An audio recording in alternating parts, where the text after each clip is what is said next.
If you like this video, please click on the like button. Comment with the names of the movies you would like us to cover next. Click the subscribe button and press the bell icon to get notified of our latest creations. We cover 100 movies from around the world every day. To advertise with our channel, reach out to us. Our contact information is on our channel page. Now, let's move to the plot of this movie.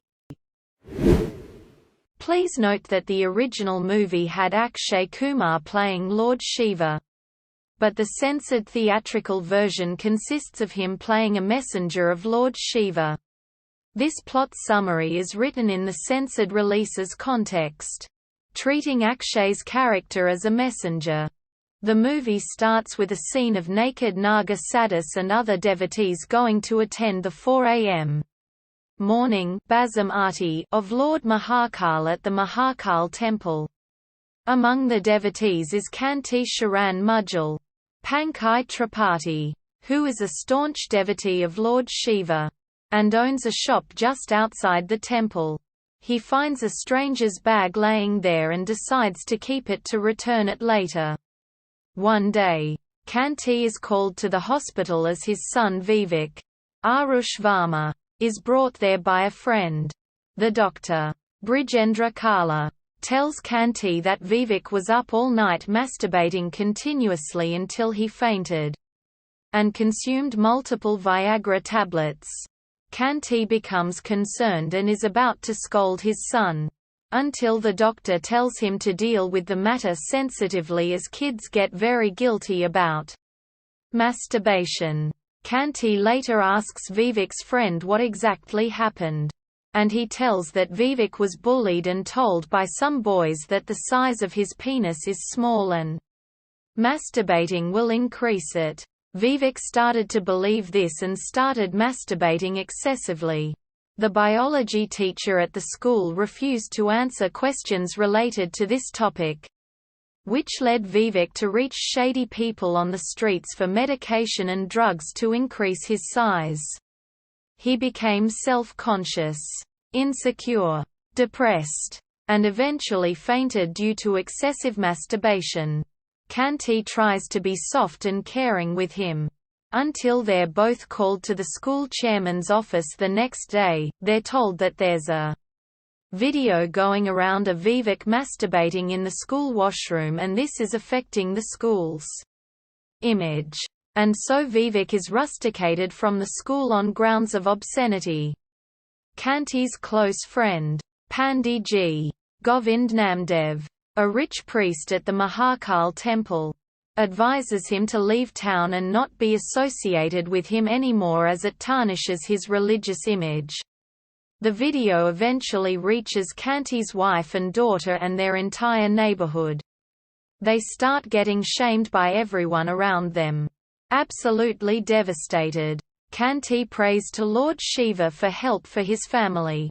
When a divine power in the Mahakal temple is activated and a messenger sent by Lord Shiva, Akshay Kumar, comes out of the river, after a police complaint against Vivek for trying to murder his bully. The messenger meets Vivek and Kanti at the police station, saying is there to lodge a complaint of his missing bag. He overhears the conversation as everyone is scolding Vivek, and comforts his anxiety. He pats his head, and asks him not to worry as Lord Mahakal has his hand on him. As he leaves the police station, a decorated white bull follows him, signifying Nandi. Vivek tries to commit suicide twice but is saved by the messenger. He meets Kanti at the railway station as they're about to leave town, and tells him that his son did nothing wrong by giving the example of a breastfeeding mother to prove the point that not everything done in privacy is wrong or obscene. He says that Vivek doing it inside the school is also the school's fault for not educating him properly and Kanti's fault for not teaching him about these things properly. He advises Kanti to file a case against the school and the medical practitioners. Kanti listens, apologizes to a sleeping Vivek and cancels the plan of leaving town. He files a case against the school, the chemists, the doctor, and himself, and demands small offerings of money to Lord Mahakal in return along with an apology. Weil is confused about how to keep his point forward in court. The stranger's bag that he kept at his house suddenly falls down and he finds some religious books and sculptures inside it. He keeps the point in court that the Sanatan Dharma was always inclusive of conversations on sex, and quotes multiple books to prove this. He also shows the intimate human art carvings on the walls of Ellora, Ajanta, and Khajuraho temples, and gets his case accepted. Panditji asks Kanti to leave his given house and shop as this case will tarnish their image. Kanti does the same, believing in Lord Shiva all along. The case continues and the opposition lawyer, Kamini Maheshwari, Yami Gautam, who's associated with the school, says that Kanti is doing all this just to cover up his son's vulgar and obscene act. Kanti continues his argument by saying that there's nothing vulgar about these conversations and if the school had included sex education in their courses, his son wouldn't have been so misinformed. Kanti's family is questioned by Kamini, to which they give well-educated answers. The messenger randomly appears in front of Kanti on random occasions and gives him indirect advice on how to continue the case. When Kamini alleges that Kanti has taught his family to answer in these structured ways, Kanti says that they'd all answer the same way if the schools taught them about it.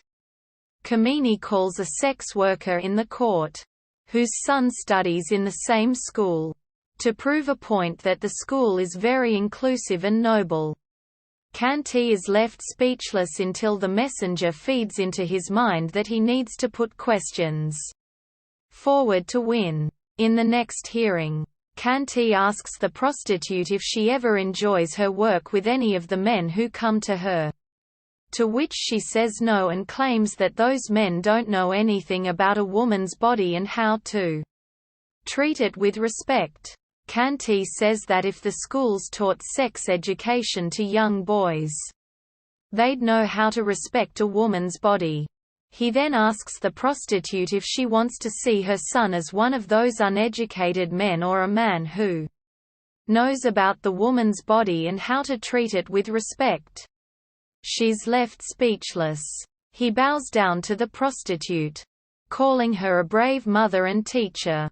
The case continues with the messenger's indirect secret help, as Kanti points out the issues of pornography, sexual abuse, good touch, bad touch, rape, misinformation in teens, false drugs sold by those chemists, unawareness in the youth related to sexual matters, and the importance of sex education. Various people stand in support of him, while some against him, largely including religious leaders saying is spreading vulgarity in the name of religion and masturbation is a sin. He's then offered a big sum of money by the school chairman, Arun Goval, for taking his case back. Kanti falls into the emotional trap of his son's future and signs the check. As is going home reconsidering his decision, he gets into an accident and seemingly dies, until is visited by the messenger in the hospital. The messenger criticizes his decision of signing the check, and reveals himself to be sent by the divine Lord Shiva himself. He shows Kanti that his efforts have come to light as Panditji's daughter tells her family about the sexual abuse she's been going through. All thanks to Kanti's case being shown on TV. Kanti realizes his mistake, is reincarnated, and taken to the court by the messenger in a Lamborghini.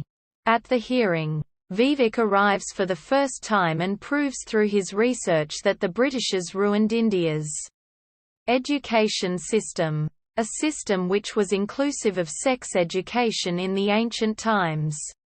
A lot of teens from the crowd come forward saying they masturbate too and it's not a sin, including the judge's own son. Kanti wins the case as the education board is ordered to make sex education compulsory and payment be given to Kanti so he can offer it to Lord Mahakal. Kanti introduces his family to the messenger as the doctor who treated me in the hospital. He offers all the money in the messenger's hands instead of the temple. The messenger asks Vivek to keep the lost bag with him, with the cultural and religious knowledge inside it. He then says that he has another patient to attend to, and drives away in his car. Kanti looks up in the sky with a smile on his face.